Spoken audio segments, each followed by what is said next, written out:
Assalamualaikum warahmatullahi wabarakatuh. Selamat datang kembali di channel Lintas Arwah. Klik subscribe dan aktifkan lonceng notifikasinya supaya kalian tidak ketinggalan kisah-kisah seram berikutnya. Oke, langsung saja kita mulai ceritanya. Nama itu selalu bergema di kepala Maya, Bara. Ia duduk sendirian di lantai 2 sebuah gedung pertemuan yang sudah disulap menjadi tempat acara keluarga besar.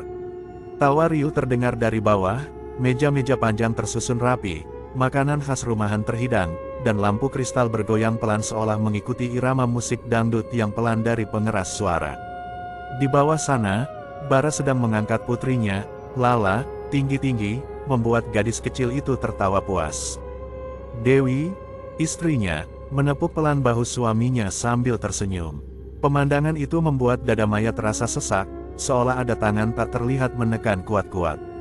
Ia menekan ujung kuku ke telapak tangannya sampai terasa tajam. Harusnya aku yang ada di sana, gumamnya lirih, nyaris tak terdengar oleh siapapun. Sepupu-sepupunya lalu berdatangan, menyapa, mengajaknya turun. Tapi Maya menolak halus, mengaku lelah. Padahal, ia ingin mengamati, lebih dekat, tanpa disadari siapapun. Hari mulai gelap ketika acara mendekati akhir, tetapi lampu-lampu gedung masih menyala terang. Bara naik ke lantai 2 untuk mengambil kardus souvenir yang tertinggal. Di sanalah Maya berdiri, bersandar pada dinding, mencoba terlihat santai. "Hei," sapa Bara dengan senyum hangatnya. "Kenapa sendirian di sini? Dari tadi tidak terlihat menikmati acara." Maya balas senyum, memaksakan seolah ia baik-baik saja. "Capek aja, Mas. Ramai sekali di bawah. Kalau kamu butuh udara, balkon di belakang lebih sepi." Bara menunjuk arah pintu kaca. Maya mengangguk, tetapi justru menatap Bara lama, memperhatikan garis wajahnya, sorot matanya, bahkan cara ia menyelipkan anak rambut belakang telinga.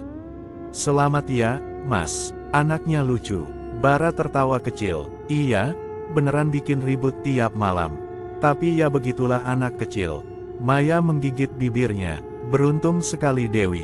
Bara terdiam sejenak, menatap Maya seperti mencoba membaca maksud tersembunyi. "Maksud kamu?" Maya tersenyum tipis. "Ya, Mas Bara kan setia, sabar, sayang keluarga. Jarang ada laki-laki kayak gitu sekarang." Nada suaranya terdengar datar, tetapi di baliknya ada rasa pahit yang menempel kuat. Bara tertawa canggung. "Terima kasih, tapi jangan berlebihan. Aku cuma menjalankan tanggung jawab." Jantung Maya berdetak lebih keras. Kalau waktu dulu berbeda, mungkin kalimat itu menggantung. Bara mengangkat alis. "Mungkin apa?" Maya cepat mengubah arah pembicaraan. "Ah, enggak, lupakan. Udah malam, aku turun dulu." Ia melangkah pergi, menyisakan Bara yang masih memandang punggungnya dengan raut bingung. Tapi dari sudut mata, Maya melihat sekilas wajah Bara yang menoleh, seolah masih memikirkan ucapannya. Senyum kecil muncul di bibirnya. Malam itu, Maya berdiri di depan cermin kamarnya. Poster idola lama menempel di tembok, lampu neon putih menggantung, menyoroti wajahnya yang pucat. Ia mengangkat ponsel, membuka galeri, melihat foto Bara dan keluarganya yang ia ambil diam-diam tadi. Tangannya menyentuh layar. "Seharusnya aku," gumamnya lirih. Maya memejamkan mata, membayangkan dampak kata istri dan anak di hidup Bara. Kata itu menusuknya, membentuk luka tak kasat mata yang sejak dulu tak pernah disembuhkan. Sejak usia remaja, Maya selalu merasa ada ikatan dengan Bara. Cara Bara menenangkannya saat ia menangis, obrolan malam panjang di teras rumah keluarga besar dulu, petunjuk sekolah, candaan ringan, semuanya terekam jelas. Tapi Bara dewasa memilih jalan hidup lain, menikah dengan perempuan dari luar keluarga, membangun rumah, memiliki anak. Sementara Maya tetap sendiri. Perlahan, rasa kagum berubah jadi cemburu. Cemburu berubah jadi obsesi. Obsesi berubah menjadi dendam. Pikirannya mulai berbisik sendiri, kalau Dewi tidak ada. Ia tergelak kecil, menutupi bibir dengan punggung tangan. "Tidak, aku cuma capek." Ia menenangkan dirinya sendiri. Tapi bayangan itu terus tumbuh. Keesokan harinya, Maya duduk di ruang kerja kantor kecil tempatnya bekerja. Pekerjaan administratifnya berlangsung monoton, suara printer, telepon pelanggan, dan tawa rekan kerja bercampur menjadi satu. Tetapi pikirannya melayang jauh, kembali ke malam acara itu. Rekan kerjanya, Sari, menyadari tatapan kosongnya. "Maya, kamu sakit. Dari tadi melamun." Maya tersenyum kaku. "Enggak kok, cuma kurang tidur. Kalau ada masalah cerita aja." "Iya," Sari berkata lembut. "Kamu kelihatan berbeda." Maya mengangguk tanpa menatap. "Nanti." Sari pergi, tapi sebelum beranjak, ia menyisihkan satu kalimat. "Jangan simpan sendiri. Kadang pikiran buruk datang kalau kita sendirian." Kata "pikiran buruk" membuat Maya sedikit tersentak. Seolah seseorang membaca pikirannya. Ia fokus kembali ke layar komputer. Tapi huruf-huruf di layar seperti menjelma menjadi wajah Dewi yang tersenyum samar. Maya mengepalkan tangan. Malam itu, keluarga besar hendak berkumpul lagi untuk makan bersama. Bara dan Dewi datang membawa Lala yang tampak ceria. Maya duduk cukup jauh, tapi matanya terus mengikuti Bara. Obrolan mengalir, canda dan tawa bercampur, tetapi Maya hanya melihat satu hal, bagaimana Bara menatap istrinya dengan lembut. Bagaimana tangan laki-laki itu menyentuh kepala kecil Lala dengan kasih.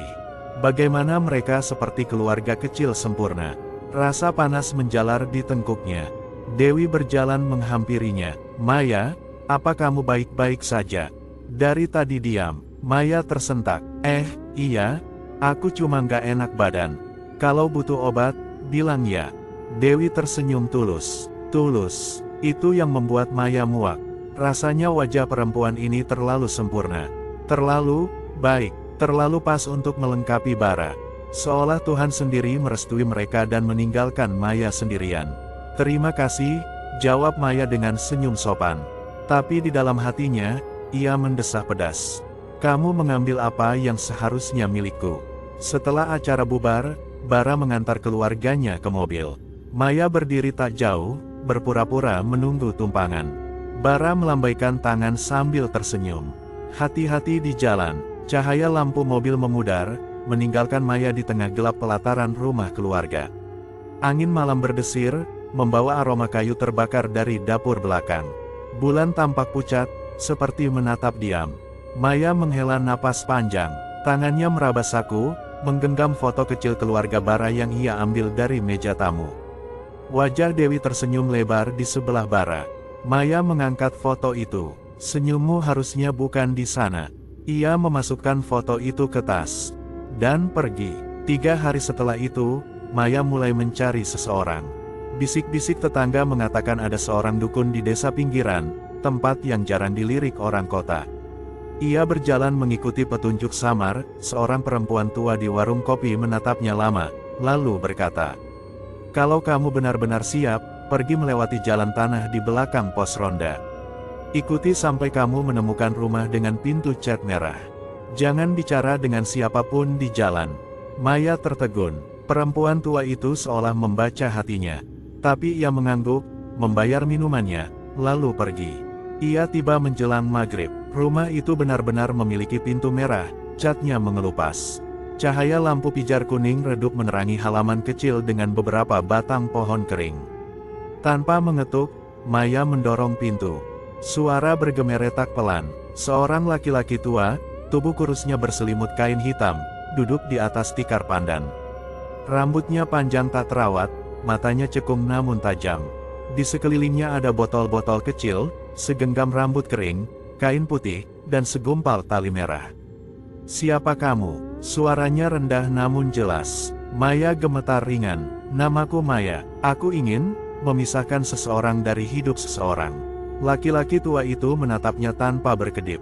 "Kenapa kau berdiri di depan pintu seperti pencuri? Masuklah." Maya maju perlahan, duduk bersimpuh. "Beritahu namanya," ujarnya tanpa basa-basi. "Dewi," jawab Maya lirih. "Istri sepupuku." "Ah." Bibir dukun itu membentuk garis tipis. "Ingin rasa cintamu dibalas, atau hanya ingin menyingkirkan hambatan?" "Keduanya," jawab Maya jujur. Dukun itu mengangguk pelan. "Ritual ini berjalan 7 malam. Setiap malam aku akan memanggil sesuatu. Tapi kau harus ikut satu bagian, di rumahmu sendiri." "Bagian apa?" Tanya Maya. Bayi-bayi gaib tidak suka bekerja tanpa imbalan. Ia menjelaskan tanpa mengubah nada suara. Kau harus memberikan sehelai rambutmu, tetesan darah, dan sesuatu yang pernah disentuh korban. Maya terdiam. Rambut, darah. Ia menelan ludah. Aku bisa ambil foto, aku punya beberapa, apa cukup? Tidak, mata dukun itu menatap tajam.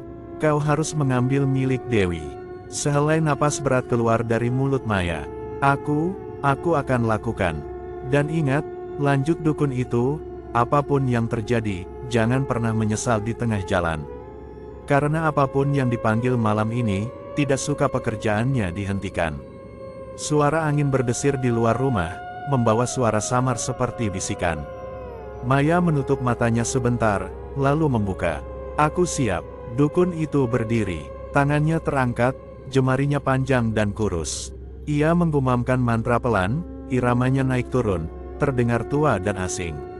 Sira-sira nyelusup ing daging, nyawamu kutarik, saksi malam sing gedek. Asmo sing tak sebut, asmo sing tak panggil. Udara di ruangan seperti menegang. Lampu minyak bergetar, jilatan api menari tanpa angin.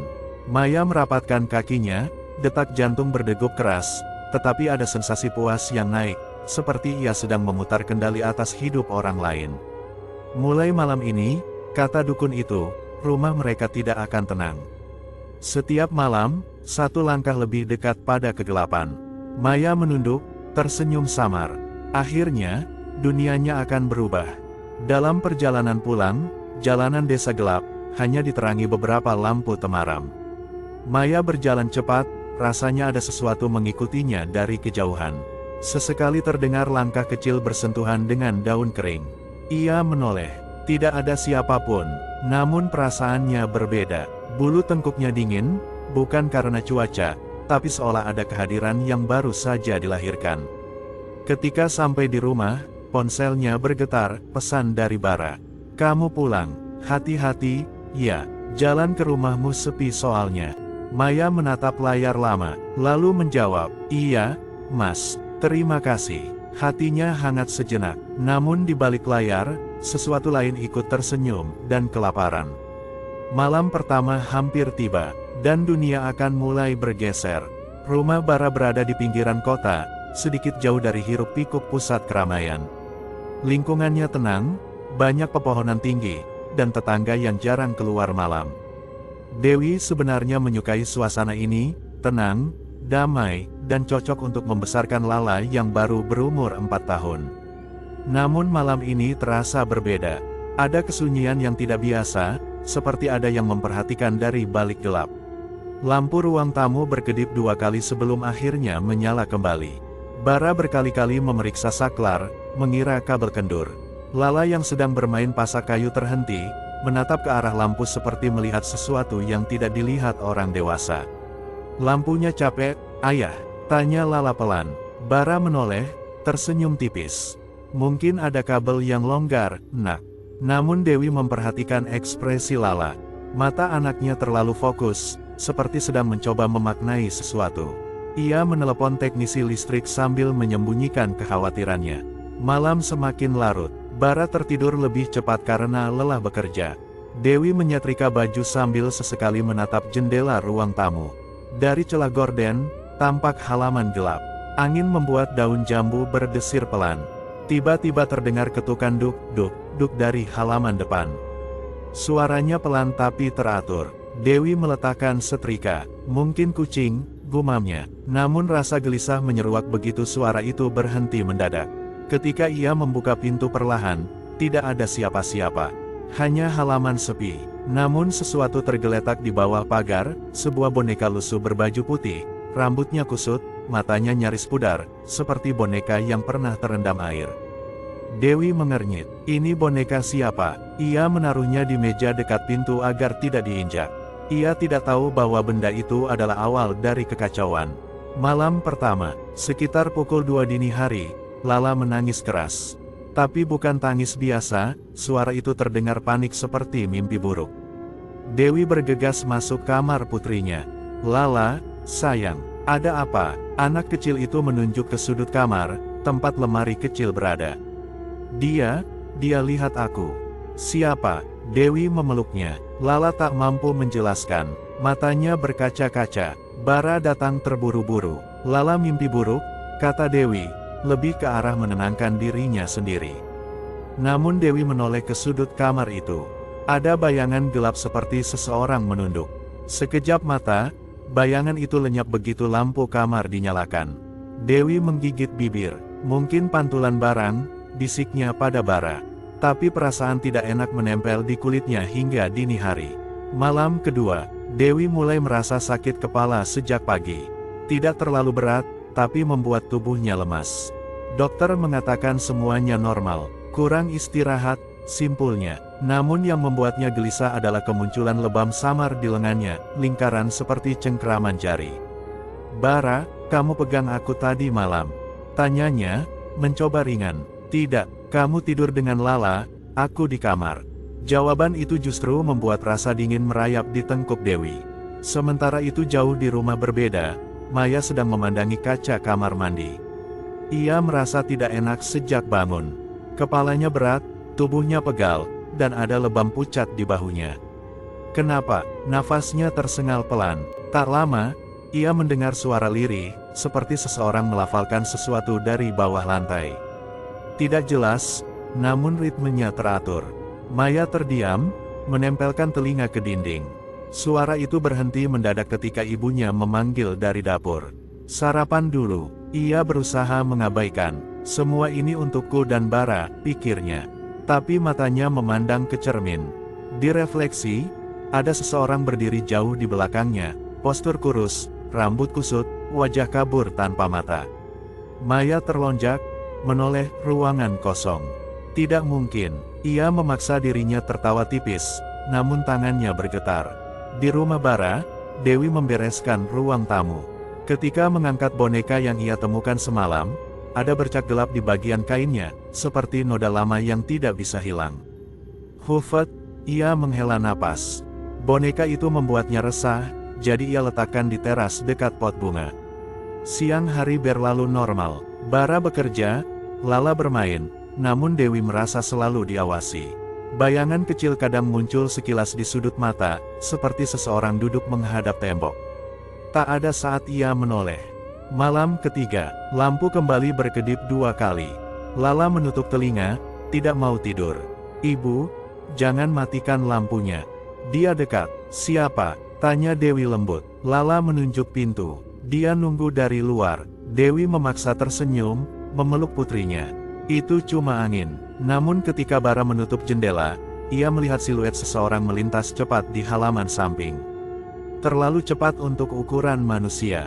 Aneh, gumamnya. Sementara itu, Maya semakin gelisah. Di kamarnya, dupa yang ia gunakan untuk ritual mulai padam sendiri. Bau gosong samar menyebar. Suara seperti kuku menggaruk lantai terdengar pelan dari bawah tempat tidur. Mungkin tikus, pikirnya. Ia berjongkok, mengangkat kain ranjang. Tidak ada siapa-siapa. Namun ketika bangkit, ia melihat di kaca lemari baju, wajah pucat tanpa bibir menempel di belakangnya, sangat dekat. Maya berteriak. Ibunya masuk cepat. Kamu kenapa? Maya menggeleng panik, tidak sanggup menjelaskan. Ibunya memeluknya. Sudah, mungkin kamu kurang tidur. Tapi Maya tahu ini bukan mimpi. Malam keempat, pukul 1 malam, Dewi terbangun karena mendengar langkah kaki cepat seperti anak kecil berlari di lorong. Ia berdiri di ranjang, meraih bahu Bara. Bangun, ada yang lari. Bara membuka pintu kamar, memandang lorong yang gelap. Tidak ada apa-apa, namun suara napas kecil terdengar samar dari arah dapur, seperti seseorang menahan tawa. Tunggu di kamar, bisiknya pada Dewi. Bara memeriksa ruang demi ruang. Semua kosong. Ketika ia kembali, Dewi terlihat lebih pucat. Aku lihat Lala berdiri di depan pintu kamar. Tapi wajahnya tidak menghadap kita. Dia membelakangi, diam. Padahal tadi tidur di sisiku. Bara langsung memeriksa kamar Lala, anaknya masih terlelap, mulut sedikit terbuka, tangan memeluk bantal. Bara menoleh ke Dewi. Kamu mungkin salah lihat. Namun suara langkah itu kembali terdengar dari loteng. Pelan tapi jelas. Malam kelima, di luar rumah, udara begitu hening, seolah angin ikut menahan napas. Dewi tidur sambil menggenggam tasbih kecil pemberian ibunya. Bara menemani. Tiba-tiba suara lirih dari luar jendela terdengar. Seperti bisikan berulang, datar, tanpa intonasi. Bunyinya seperti mantra berat lidah. Dewi membuka mata. Bara, kamu dengar? Bara menajamkan telinga. Suaranya seperti dari bawah tanah. Bara meraih senter, berjalan keluar rumah. Namun suara itu berhenti ketika ia membuka pintu. Ketika kembali ke kamar, ia menemukan Dewi gelagapan. Ada yang duduk di pinggir ranjang. Rambutnya panjang, menutupi wajah. Bara memandang sudut ranjang yang kosong, lalu menatap istrinya. Kita cari bantuan besok. Sementara itu, Maya mengalami mimpi buruk. Ia bermimpi berjalan di lorong gelap. Di ujung lorong, ada sosok yang duduk bersimpuh, membaca mantra. Kulitnya pucat, kuku panjang, punggung membungkuk. Sosok itu menoleh perlahan, matanya cekung dalam, hitam penuh. Mulutnya robek sampai ke telinga. Saya sudah mulai, ucapnya lirih. Maya terbangun sambil menggenggam leher. Ada bekas tangan di kulitnya, merah kebiruan. Ia mulai menangis, ketakutan. Aku cuma ingin Bara. Di luar jendela, suara ketukan 3 kali terdengar. Duk, duk, duk. Pukul 4 pagi, Dewi tersentak bangun.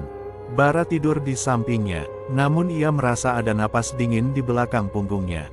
Ia perlahan menoleh. Seseorang berdiri di ujung ranjang, auranya gelap, rambut menutupi wajah. Postur tubuhnya condong, seperti menatap Bara yang sedang tidur. Dewi ingin menjerit namun tenggorokannya membeku. Tubuhnya tidak bisa bergerak. Ketika sosok itu menoleh ke arah Dewi, samar terlihat mulut sobek kecil di pipinya. Ia mengangkat satu jari, mengisyaratkan diam. Lampu kamar berkedip 2 kali. Dalam sepersekian detik, sosok itu lenyap begitu Bara menggeliat dan membuka mata. Dewi menangis pelan, menutup wajah. Ada apa? Dia, tadi di sini. Bara mengusap punggung istrinya. Besok, kita cari Ustaz. Namun di luar rumah, boneka lusuh yang diletakkan Dewi sebelumnya kini menghadap pintu, seperti bergerak sendiri. Sekitar 5 meter dari pagar rumah, seseorang berdiri diam dalam kegelapan. Rambut kusut, tubuh kotor, wajah pucat. Ia menatap rumah itu tanpa berkedip hingga fajar. Matanya tidak manusiawi, dan setiap kelopak mata Bara mulai berat lagi. Suara mantra bergema samar di balik tirai gelap malam, pelan, merayap, menusuk. Pagi itu, Dewi duduk di meja makan tanpa menyentuh sarapannya. Matanya cekung, seolah baru selesai menangis. Bara menggeser kursinya mendekat. Kamu yakin bisa ke kantor hari ini? Wajahmu lelah sekali.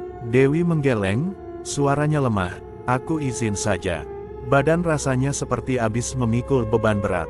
Bara mengusap bahunya lembut. Istirahat, ya. Lala, yang duduk di kursi kecilnya, menatap kosong piring buburnya. Matanya berkedip jarang. Ibu, tadi malam dia main di kamarku lagi. Bara dan Dewi menoleh bersamaan. Siapa? Nak. Suara Bara pelan. Lala menggerakkan jarinya di udara, menggambar bentuk tubuh. Yang rambutnya menutup wajah. Dia duduk di dekat mainanku, nunggu aku bangun. Dewi refleks menggenggam tangan putrinya, jari-jarinya dingin. Bara pura-pura tersenyum, mencoba menenangkan. Nanti ayah pasang lampu tambahan. Namun saat mereka menoleh ke halaman, boneka lusuh itu kini lebih dekat ke pintu depan, seolah seseorang memindahkannya di malam hari. Maya berjalan mondar-mandir di ruang tamu rumahnya, rambut acak. Ibu Maya memperhatikan dengan bingung. Kamu kok pucat sekali, tidak tidur? Maya tersenyum samar. Hanya mimpi aneh. Ia tidak berani mengatakan bahwa malam tadi seseorang duduk di ambang ranjangnya, postur tubuh bengkok, kuku panjang menggesek ke lantai pelan.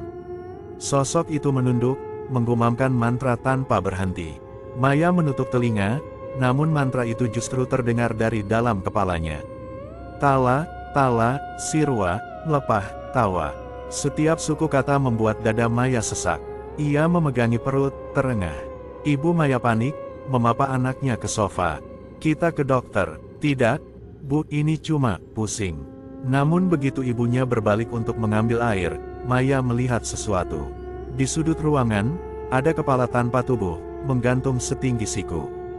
Rambut aut-autan menutupi wajahnya. Kepala itu perlahan bergerak, mendekat. Maya membungkam mulut sendiri, tubuhnya gemetar. Ketika ibunya kembali, kepala itu sudah hilang. Di rumah Bara, siang hari terasa panjang. Dewi mencoba tidur siang, tetapi suara ketukan dari lemari baju membuatnya terbangun. Ia menatap pintu lemari. Tangan gemetar. Siapa? Tangan Dewi mulai berkeringat. Ia bangkit perlahan, meraih tasbih. Waktu ia mendekat, suara berhenti.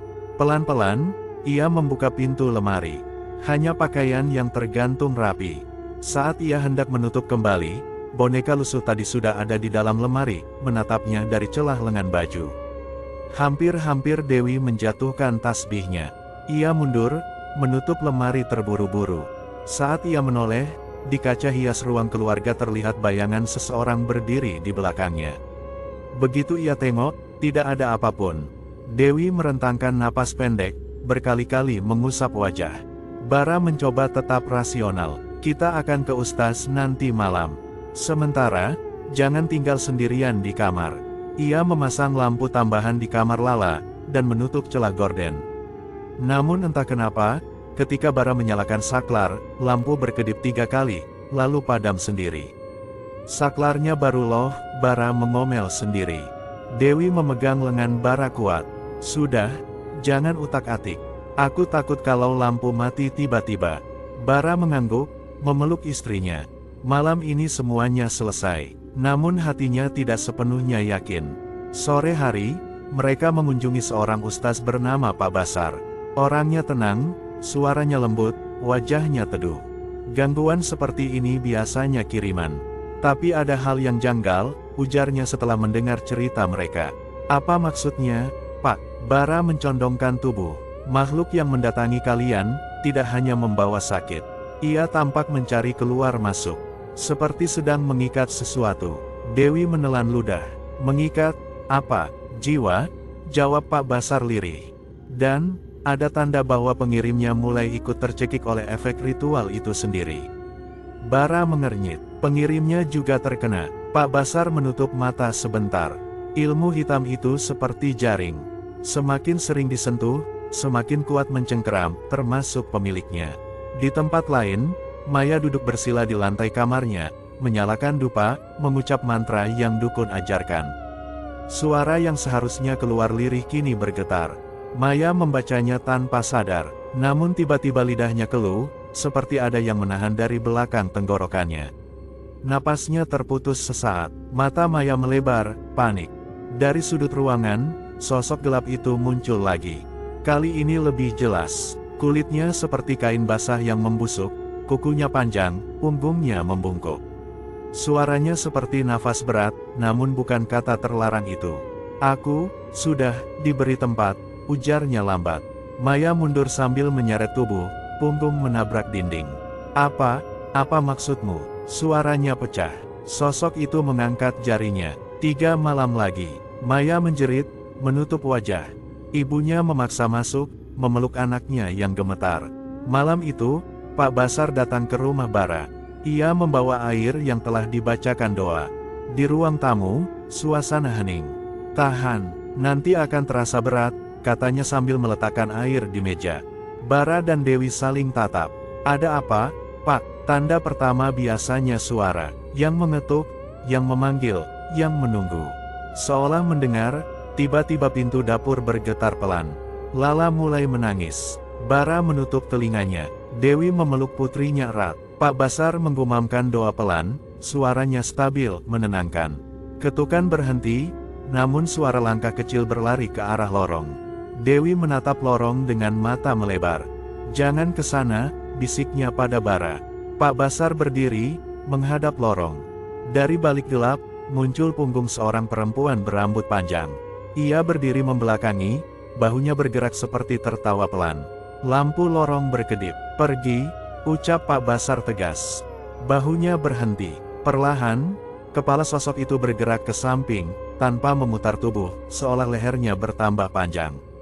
Matanya gelap pekat. Belum waktunya, gumamnya. Dalam sekejap, sosok itu menghilang. Dewi pingsan. Setelah Pak Basar membantu menenangkan rumah, ia duduk di ruang tamu bersama Bara. Makhluk yang dikirim ini, bukan sekadar pembawa penyakit. Bara mengerutkan dahi. Apa maksudnya? Dia adalah penjaga perjanjian. Kalau perempuan yang mengirim ilmu itu menyerah, makhluk ini akan memakan sumber ritualnya. Bara terdiam. Siapa yang mengirim? Pak Basar menatap kosong sebentar. Belum bisa kupastikan, tapi biasanya, yang mengirim juga mulai terganggu. Gangguan itu kadang menyasar keluarganya. Bara menatap istrinya dan anaknya, menghela napas panjang. Kita harus melawan, Pak. Di rumah Maya, keadaan memburuk. Ayahnya tiba-tiba jatuh di kamar mandi tanpa sebab. Adiknya demam tanpa henti. Rumah terasa lembab dan suram meski siang. Suara rantai terseret terdengar dari atap. Dinding mengeluarkan noda gelap seperti tinta yang merembes. Ibunya menjerit, "Apa yang terjadi di rumah ini?" Maya tidak punya jawaban. Jantungnya terus berdetak cepat. "Ini salahmu," bentak ibunya sambil mengguncang pundaknya. Maya menangis. "Aku hanya ingin dia jadi milikku." Ibunya terpaku. "Siapa?" Maya menutup wajah. "Bara." Ibunya terdiam, mulutnya kaku. Sekilas, bayangan perempuan berwajah tanpa mata melintas di antara ruang. Ayah Maya berteriak dari kamar, seperti ditarik sesuatu. Ibunya langsung berlari. Maya terduduk di lantai, menangis. Kembali ke rumah Bara, mata Dewi terbuka pelan setelah pingsan. Ruangan gelap, hanya diterangi lampu malam kecil. Bara terdengar mengobrol dengan Pak Basar di luar kamar. Dewi memandang pintu kamar. Di celah kecil bawah pintu, terlihat bayangan kaki berdiri diam, tidak bergerak. Dewi menahan napas. "Bara." Tidak ada jawaban. Bayangan itu menggeser posisinya sedikit. Dewi menutup mulut dengan tangan gemetar. Ia tahu Bara memakai sandal. Sosok ini telanjang kaki. Jari-jarinya lebih panjang dari manusia normal. Bayangan itu perlahan jongkok. Sekarang seolah sedang mengintip dari celah bawah pintu. Mata hitam besar terlihat dari celah sempit itu. Dewi menjerit. Bara menerobos masuk, melihat istrinya di sudut kamar. Tidak ada siapa-siapa. Bayangan kaki hilang. Hanya rasa dingin menggantung di udara. Pak Basar menghela napas panjang. Ini sudah masuk tahap penyerapan. 2 malam lagi, dia akan mencoba mengambil alih tubuh. Dewi menutup mulut, menahan isak. Bara mengangkat kepala. Bisa dihentikan. Bisa. Pak Basar menatap serius. Tapi harga yang mengirimnya, akan mahal. Dewi teringat tatapan kosong Lala beberapa malam lalu. Ada kilatan tidak wajar di matanya. Kalau begitu, kita lakukan apapun. Pak Basar mengangguk. Besok malam, kita mulai pertahanan. Di ruang Maya, suara mantra terdengar lagi, kali ini bukan dari luar, tapi dari dalam tengkoraknya sendiri. Tala, Sirwa, Lepah. Maya memegangi telinga sambil berteriak. Ibunya ketakutan. Tiba-tiba jendela kamar Maya terbuka sendiri. Angin dingin masuk. Di kaca jendela, refleksi sosok perempuan tanpa bibir terlihat menatapnya. Malam kelima, ucapnya. Ketika Maya menutup mata, suara rantai terdengar seperti diseret di seluruh ruangan. Ayah dan adiknya menjerit di kamar lain. Maya berlari meninggalkan rumah sambil menangis, tanpa alas kaki. Malam tiba kembali di rumah Bara. Rumah terasa sesak, udara berat, lampu ruang tamu berkedip berkali-kali. Dari lantai 2 terdengar suara mainan jatuh. Bara memeriksa kamar Lala. Anak itu duduk di lantai, menatap sudut tanpa berkedip. "Lala, kamu ngapain?" "Dia bilang aku harus ikut, dia bilang ibu akan mati kalau aku tidak ikut." Bara memeluk putrinya dengan panik. Dewi memanggil Pak Basar. Ustaz itu segera masuk, membaca doa pelan. Lala kejang sesaat, lalu pingsan. Nafasnya tersengal. Sihir ini tidak hanya menyasar orang dewasa. Ia ingin merambah keturunan. Dewi menangis tersedak. Di luar jendela, siluet perempuan berdiri menghadap dinding rumah. Punggungnya membungkuk, rambut menjuntai. Ia tidak bergerak sedikit pun. Pak Basar menatap Bara dan Dewi setelah semuanya sedikit tenang. "Besok malam, kita adakan benteng doa. Jangan pernah tidur. Apapun yang terjadi, jangan buka pintu. Dan jangan jawab suara apapun, meski terdengar suara keluarga kalian." Dewi menunduk. "Kalau kami buka, makhluk itu akan masuk tanpa batas." Bara mengangguk kokoh. Namun di kejauhan, di balik pagar rumah mereka, Maya berdiri dengan mata sayu, napas berat, rambut berantakan. Ia tampak seperti tidur sambil berjalan. Ia menatap rumah Bara dengan senyum lemah, hampir gila. "Aku ingin kamu, Bara." Di belakang Maya, sosok hitam membungkuk, memegang pundaknya seperti memaksanya mendekat. Ia berbisik pelan, "2 malam lagi." Lampu jalan berkedip, rumah Bara mengurung napas, dan malam merayap masuk tanpa suara. Rumah keluarga itu kini berubah menjadi tempat yang membuat orang menghitung detik dengan gelisah. Sejak kejadian pekan lalu, tidur menjadi kata yang tak lagi punya arti tenang. Orang-orang di dalam rumah itu hanya memejamkan mata karena terpaksa, bukan karena lelah. Pukul 23.48. Dewi belum bisa memejamkan mata. Ia duduk di tepi ranjang sambil memandangi langit-langit kamar. Suara samar seperti bisikan muncul dari sudut ruangan. Suara itu terlalu tipis untuk disebut jelas, namun terlalu bermakna untuk diabaikan. 7. Kembali. Dewi memejamkan mata. "Ini cuma stres," ia membatin. Namun kulit lengannya merinding, bukan karena dingin, tapi karena rasa sedang diperhatikan. Langkah kecil terdengar dari ruang tamu. Seperti langkah kaki anak kecil menyentuh lantai pelan. Dewi menahan napas. Ia menoleh ke arah pintu kamarnya yang tidak tertutup rapat. Cahaya lampu lorong memantul dari lantai, dan terlihat bayangan kecil melintas perlahan. "Lala." Dewi berdiri, meski lututnya terasa seperti bukan miliknya. Begitu pintu dibuka, lorong itu kosong. Lorong yang sunyi adalah lorong yang membuat imajinasi manusia meloncat-loncat. Dewi memanggil lirih, "La, kamu di situ." Tidak ada jawaban. Hanya desahan samar seperti nafas orang yang mengintip dari balik tembok. Bara muncul, menguap sambil menggosok mata. "Kenapa belum tidur? Aku dengar kamu buka pintu." Dewi menelan ludah. "Aku dengar langkah.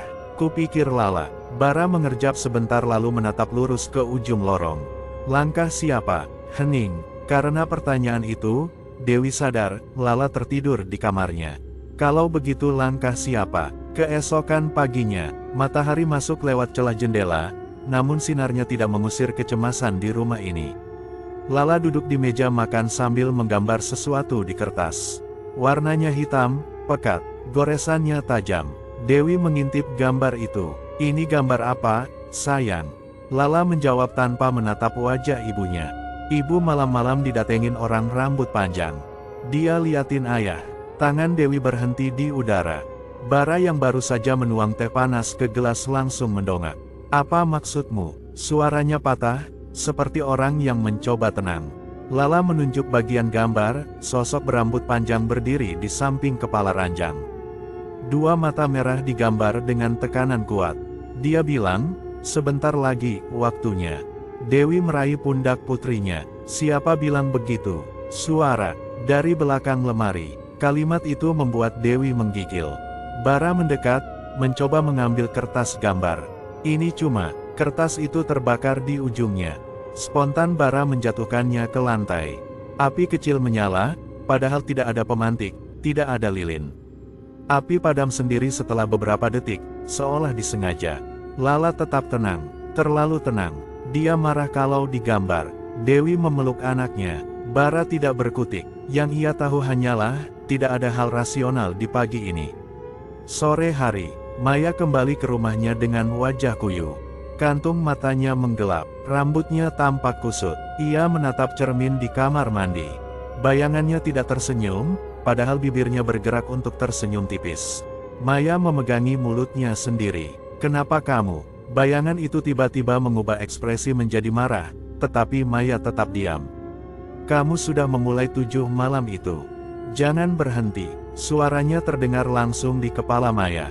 Bukan dari mulut pantulan cermin, melainkan dari dalam. "Tidak, aku ingin berhenti," Maya membalas lirih. Bayangan itu menyeringai, gerakan yang tidak dilakukan Maya. Rambutnya tampak seperti bergerak pelan, seolah ditiup angin jalanan tengah malam. Terlambat, mereka sudah melihat keluarga itu. Maya terduduk di lantai, gemetar. "Aku cuma ingin perhatian, aku cuma ingin, baru kusadari ini salah." "Keinginanmu adalah pintu." Sekarang pintu itu tetap terbuka. Bayangan di cermin hilang dengan cepat, menyisakan Maya yang gemetar di ubin dingin. Malam keempat, suara benda jatuh terdengar dari dapur. Bara terbangun, meraih senter. "Aku cek," katanya pada Dewi. Lorong terasa panjang. Dapur remang, lampu redup berayun pelan seolah tiangnya tertarik seseorang. Bara menyalakan saklar, lampu dapur menyala. Kompor mati. Tidak ada tanda benda jatuh. Namun lantai dipenuhi jejak kaki kecil. Jejak basah, seperti habis keluar dari air. Ukurannya sekecil jejak anak balita, tetapi Lala tidur di kamar. Bara menelusuri jejak itu, dan jejak-jejak itu mengarah ke kulkas. Kulkas bergetar pelan, seperti ada seseorang yang menahan pintunya dari dalam. Nafas Bara tercekat, ia meraih gagangnya, menarik perlahan. Engsel pintu berderit seperti ingin menakuti. Di dalam, makanan seperti biasa. Namun di bagian rak paling bawah, ada boneka lusuh dengan kancing baju yang terlepas. Matanya, dua manik hitam, menatap lurus ke Bara. "Dari mana?" Tiba-tiba kulkas menutup sendiri. Dari arah belakang Bara terdengar suara kecil, seperti anak kecil sedang menyanyikan lagu tanpa melodi. 1, 2, 3. Suara itu berasal dari bawah meja makan. Bara menunduk perlahan. Kosong. Tapi kursi bergerak sendiri, mundur sedikit, seolah memberi jalan pada sesuatu yang ingin naik. "Siapa di sana?" Tidak ada jawab. Bara memutuskan kembali ke kamar, namun di ujung lorong, ia melihat bayangan anak kecil berdiri membelakanginya. Bayangan itu menatap dinding. Goyang pelan. "Lala." Ketika bayangan itu menoleh, wajahnya bukan Lala. Matanya bolong gelap, seakan kepala itu tidak dibuat untuk melihat. Bara menahan teriak. Bayangan itu memudar seperti asap. Dan setelah itu, lorong kembali kosong. Di kamar, Dewi mengusap wajah. Ia mencoba memejamkan mata, tapi napasnya pendek. Bagian belakang kepalanya terasa berat, seperti ada seseorang yang menatap. Ia mengintip dari celah pintu. Seseorang berdiri di ruang tamu. Kepalanya menunduk, rambut panjang menutupi wajah. Tangan kurus menggantung mati. Dewi menutup celah pintu cepat-cepat. "Aku nggak kuat." Bara masuk terburu-buru. "Kamu lihat juga." Dewi mengangguk. Mereka memeluk anak mereka, berharap tubuh kecil itu tidak merasakan apa-apa. Namun Lala berbisik pelan, tanpa membuka mata. "Nanti malam ada yang duduk di kaki ranjang." Tubuh Dewi menegang. "Jangan buka mata. Biarpun kamu dengar nafasnya." Lala melanjutkan. Dia mau lihat siapa yang paling takut. Rumah Maya. Di sisi lain kota, Maya memegangi perut. Ia memuntahkan cairan kekuningan dengan aroma anyir. Nafasnya kacau. Tangannya meraba kembali ke punggung, ada tanda lebam membentuk lingkaran tipis, seperti bekas gigitan. Ponsel Maya berbunyi dengan notifikasi tak dikenal. "Unknown number." Kepala berikutnya malam ini. Maya menjatuhkan ponsel. Ia menutup mulut sambil terseduh. Tangisnya tidak bersuara, namun air matanya turun deras. "Kenapa ini jadi seperti ini?" Suaranya pecah.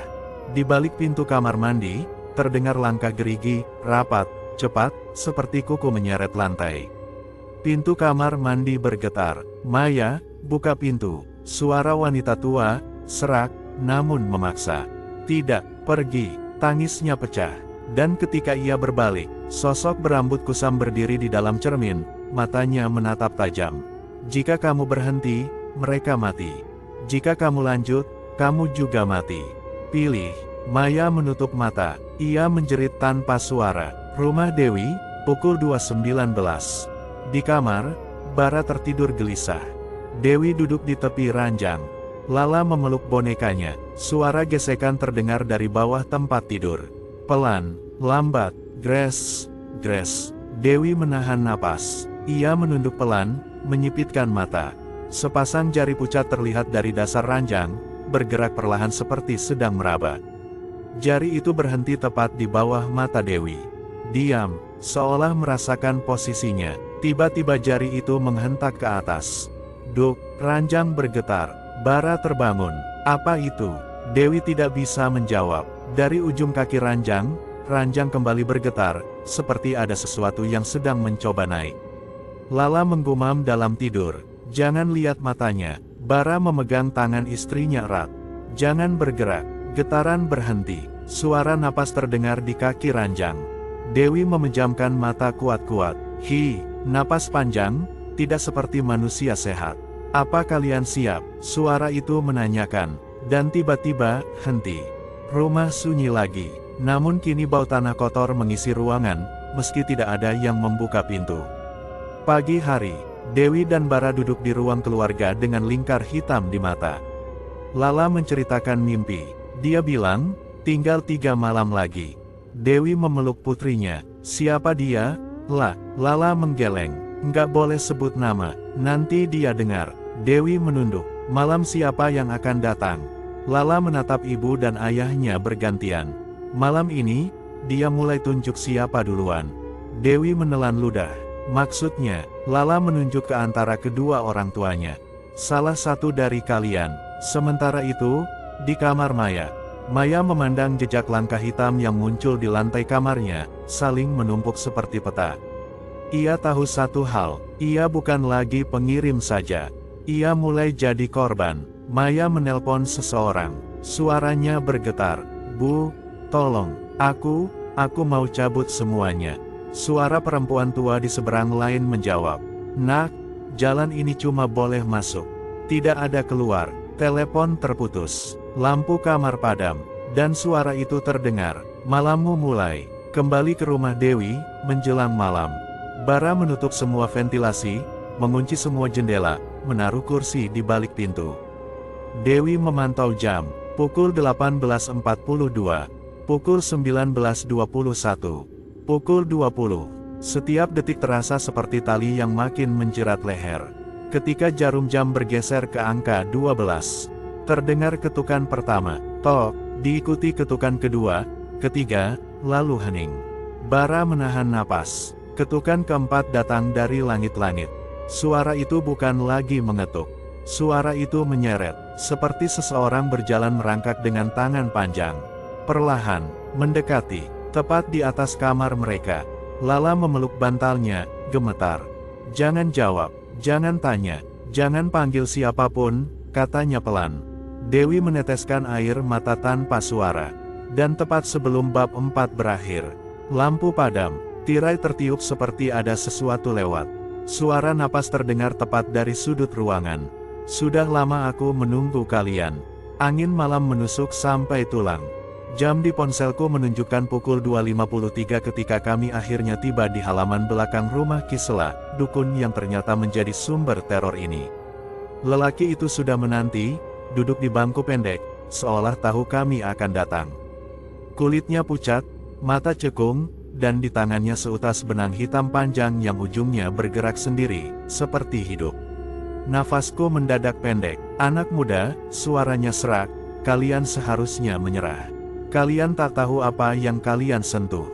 Bimo mengangkat lampu minyak yang ia bawa. Lo yang mengirim santet ke keluarga Damar. Sampai ibunya hampir mati. Kisela tertawa rendah namun pelan, seperti mengajak sesuatu ikut mendekat. Aku hanya perantara, yang meminta adalah seseorang yang kini menyesal.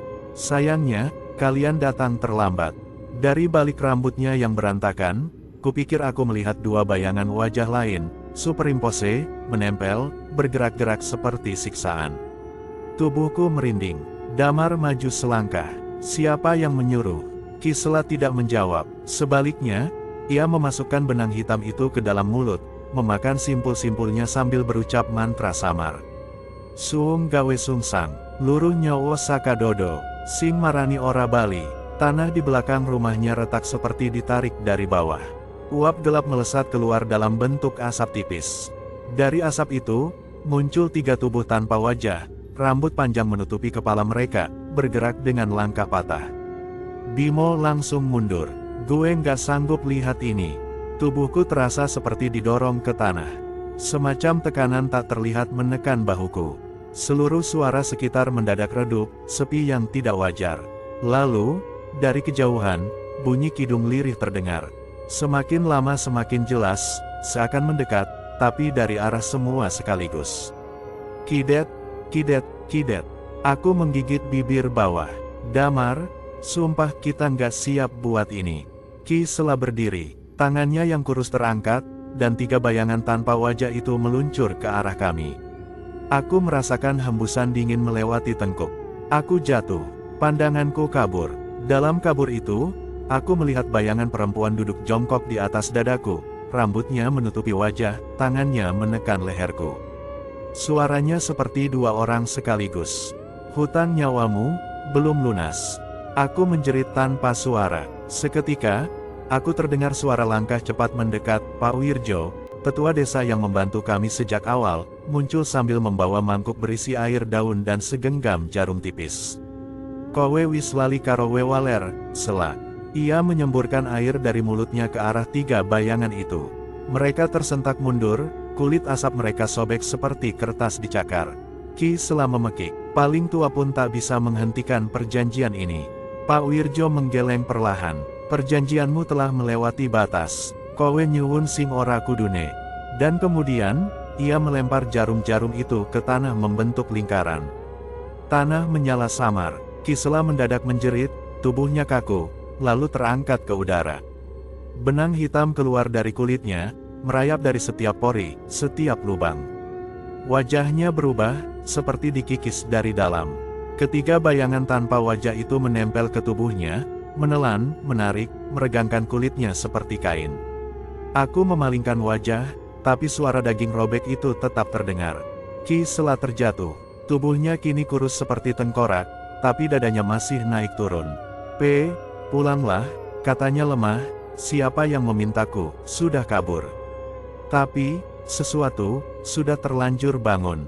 Lalu napasnya berhenti. Kami bertiga hanya berdiri terpaku, sementara Pak Wirjo menutup matanya.